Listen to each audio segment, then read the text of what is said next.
नमस्कार, आप देख रहे हैं मिस्टर चीफ मिनिस्टर और मैं हूं आपके साथ प्रीति चौहान।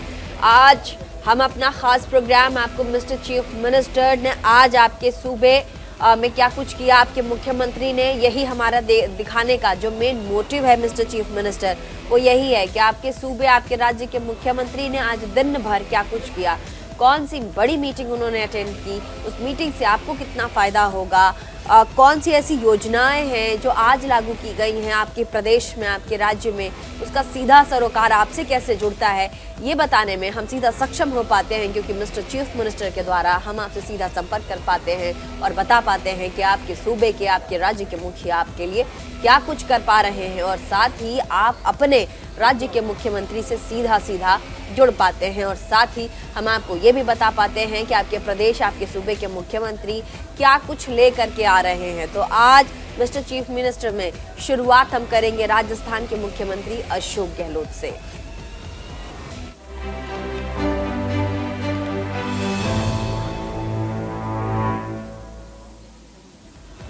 शुरुआत राजस्थान के मुख्यमंत्री अशोक गहलोत से कर लेते हैं। अशोक गहलोत पाली आज पहुंचे।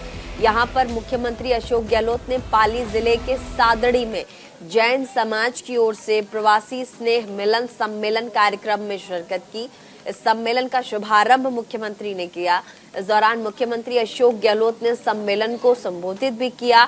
मुख्यमंत्री अशोक गहलोत ने कहा कि राज्य सरकार की जल कल्याणकारी योजनाओं से राजस्थान लगातार आगे बढ़ रहा है। आज पूरे देश में राजस्थान मॉडल की चर्चा हो रही है। इसके साथ ही उन्होंने कहा कि राज्य के विकास में प्रवासी राजस्थानियों का भी महत्वपूर्ण योगदान रहा है। पहले राजस्थान का नाम लेते ही रेगिस्तान, सूखा जैसे शब्द दिमाग में आते थे, लेकिन आज स्थितियां काफी बदली हैं, स्थिति काफी अलग है। इंदिरा गांधी नहर का पानी जोधपुर तक पहुंच रहा है। राज्य का एक बड़ा हिस्सा नहर से लाभान्वित हुआ है। मुख्यमंत्री ने आगे ये कहा कि सौर ऊर्जा उत्पादन में राजस्थान देश में पहले नंबर पर है। उन्होंने कहा कि राज्य सरकार के निवेश हितैषी नीतियों के कारण अक्टूबर महीने में आयोजित होने वाले राजस्थान निवेश सम्मेलन में 11 लाख करोड़ के सहमति पत्र पर भी हस्ताक्षर किए गए। इससे पहले मुख्यमंत्री अशोक गहलोत ने रणकपुर जैन मंदिर गए और भगवान के दर्शन भी किए। आप देख सकते हैं विजुअल्स में कि आज मुख्यमंत्री अशोक गहलोत कहां पाली में आज मुख्यमंत्री ने क्या कुछ किया, कौन सी जो स्कीम्स उनकी रही इस साल वो भी वहां मुख्यमंत्री ने गिनवाए। बड़ी बात है जी, मामा साहब जो है वो साजरे के थे, ये तो आज वो मालूम पड़ा।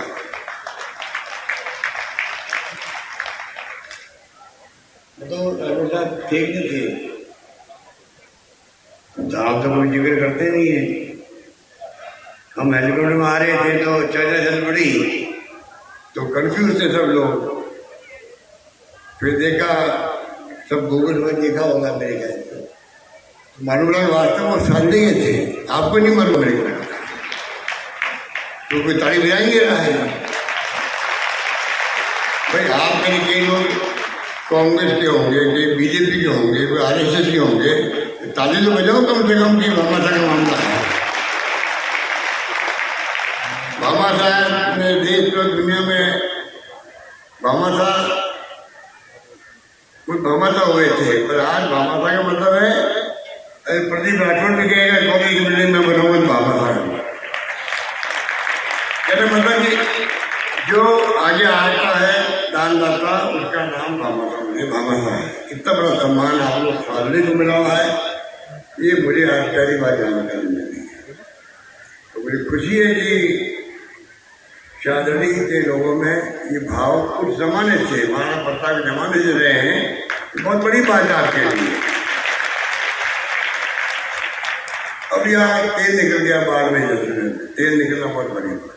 देश का प्रोडक्शन जो होता तेल में, इंपोर्ट होता तेल, 20% तेल हमारे यहाँ निकलता है राजस्थान में। रिफाइनरी लग रही है वहाँ, रिफाइनरी लगना बहुत बड़ी बात है। और पेट्रोकेमिकल कॉम्प्लेक्स साथ में आ रहा है। आप लोग मैंने कही जो प्लास्टिक आधारित काम करते हैं उनको मालूम होगा कि पेट्रोकेमिकल का इम्पोर्टेंट क्या है। प्लास्टिक आ जाएगी तो 100, 150, 200 तरह के आइटम बनेंगे। बहुत बड़ा हमारे कुछ दिन आकर जो प्रिंसिपल सेक्रेटरी चीफ मिनिस्टर हैं, ये डिपो के चेयरमैन है, तो हम पूरा कॉम्प्लेक्स बना रहे हैं वहाँ पर, जहाँ बड़े बड़े छोटे उद्योग लग सकते हैं। इस प्रकार से बड़ा काम वहाँ पर होगा 15 के अंदर यह काम। DMIC आ रही है, दिल्ली मुंबई फ्रेट कॉरिडोर तो बन गया करीब करीब, और दिल्ली मुंबई इंडस्ट्रियल कॉरिडोर तुमने मावर जंक्शन से जोधपुर तक का जो एरिया है उस पर मैंने सम्मिलित करवा दिया। पिछली बार जब मैं दूसरी बार सीएम था पिछली बार। तो राजस्थान के मुख्यमंत्री को आपने सुना, लेकिन अब बात बिहार की कर लेते हैं। यहाँ पर सिखों के 10वें गुरु श्री गोविंद सिंह जी महाराज के 356 जयंती पर पटना के तख्त श्री माफ कीजिएगा हरमिंदर साहिब में बिहार के मुख्यमंत्री नीतीश कुमार आज पहुंचे। वहां पहुंचकर उन्होंने बिहार वासियों सहित देश के सभी लोगों को गुरु गोविंद सिंह की जयंती की शुभकामनाएं दी, बिहार के अमन चैन की कामना की। साथ ही मुख्यमंत्री नीतीश कुमार ने दरबार साहिब में हाजिरी भी लगाई, मत्था भी टेका। प्रबंधन कमेटी के लोगों ने मुख्यमंत्री का स्वागत सिरोपा पहनाकर किया। इस दौरान मुख्यमंत्री नीतीश कुमार ने कहा कि श्री गुरु गोविंद सिंह जी महाराज का जीवन जो है वो त्याग, बलिदान और समर्पण के प्रति हमेशा बीता है। उन्होंने कहा कि जीवन से सीख लेकर के लोगों को उनके बताए मार्ग पर चलना चाहिए, उनकी बातों को अपने जीवन में उतारना चाहिए। इस दौरान मुख्यमंत्री नीतीश कुमार ने बीजेपी के राज्यसभा सांसद सुशील मोदी के उस बयान पर भी पलटवार किया जिसमें उन्होंने बिहार सरकार पर जेट विमान खरीदने को लेकर के निशाना साधा था। मुख्यमंत्री नीतीश कुमार ने कहा कि ये सबके हित में है। हमें आश्चर्य लगता है कि कौन क्या बोल रहा है।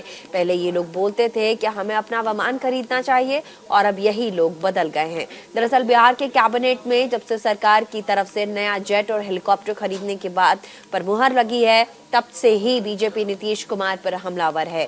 बीजेपी उनके देशाटन पर जाने की बात कर रही है।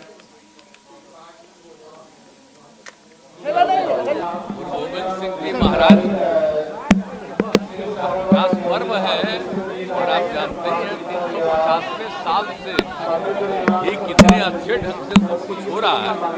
बीच में तो कोरोना के चलते कम लोग आए, लेकिन फिर आप देख लीजिए कि कितना अच्छा हर चीज कितना बढ़िया से निर्मित हो गया है, कितनी खुशी है और लोगों को बड़ी खुशी होती है। हम लोगों को बड़ा आनंद आता है कि उनका जन्म यही हुआ था, इसलिए अब सब जगह से न सिर्फ देश बल्कि बाहर के रहने वाले लोग भी आते हैं, तो कितनी खुशी की बात है। और सबका ख्याल रखा जाता है, उनके सुरक्षा का भी ध्यान रखा जाता है। इस तरह से सब लोग संतुष्ट हैं और ये खुशी की बात है, बड़ी खुशी। तो बिहार के बाद अब बारी आती है छत्तीसगढ़ के मुख्यमंत्री की। छत्तीसगढ़ के मुख्यमंत्री भूपेश बघेल ने आरक्षण के मुद्दे पर एक बार फिर से राज्यपाल और भारतीय जनता पार्टी पर निशाना साधा है। मुख्यमंत्री भूपेश बघेल ने कहा कि संविधान की व्यवस्था है, इसके माध्यम से राजभवन से सवाल पूछे जा रहे हैं। मुख्यमंत्री ने संविधान का हवाला देते हुए कहा कि अब तो राज्यपाल जवाब दे। मुख्यमंत्री ने आगे कहा कि विधानसभा में पारित होने के बाद बिल राजभवन में जाता है। इसमें 3 स्टेजेस होते हैं, या तो वो विधानसभा को लौटा दे, या राष्ट्रपति को भेज दे, या आरक्षित रख ले। ये प्रॉपर्टी विधानसभा की है और अब बिल भी पारित हो गया है, तो इसे डिले करने का कोई औचित्य नहीं बनता। इतना ही नहीं, राज्यपाल की तरफ से जो 10 सवाल आए हैं वो भी उनके सवालों के जवाब जो हैं वो दिए जा चुके हैं, फिर भी बिल को अटका के रखा हुआ है। बीजेपी पर हमला करते हुए मुख्यमंत्री बघेल ने कहा है कि राज्यपाल बीजेपी के इशारे पर आरक्षण विधेयक को रोक रही है। बीजेपी ओबीसी आरक्षण के खिलाफ है और इसी फेर में आदिवासियों और साथ ही गरीबों का जो आरक्षण है वो भी रुक गया है। मुख्यमंत्री ने कहा कि अब हम जनता के बीच जाएंगे, बीजेपी राज्यपाल के बारे में बताएंगे कि आखिर राज्य में चल क्या रहा है।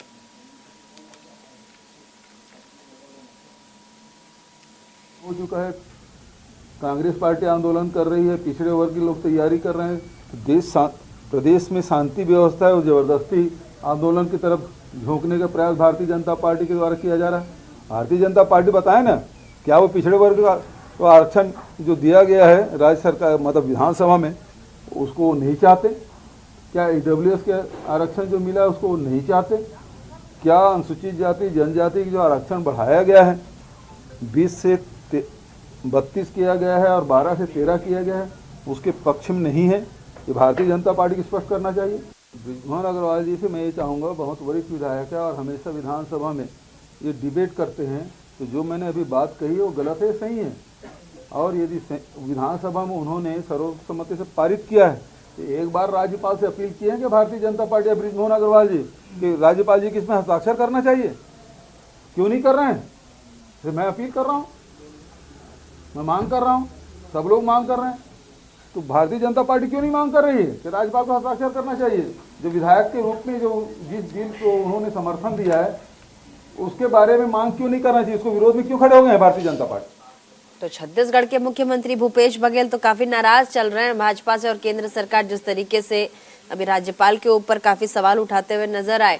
चलिए आगे बढ़ते हैं, बात उत्तर प्रदेश की कर लेते हैं। उत्तर प्रदेश के मुख्यमंत्री योगी आदित्यनाथ ने आज क्या कुछ किया, तो लखनऊ में मुख्यमंत्री योगी आदित्यनाथ ने मुख्यमंत्री फेलोशिप कार्यक्रम में शिरकत की।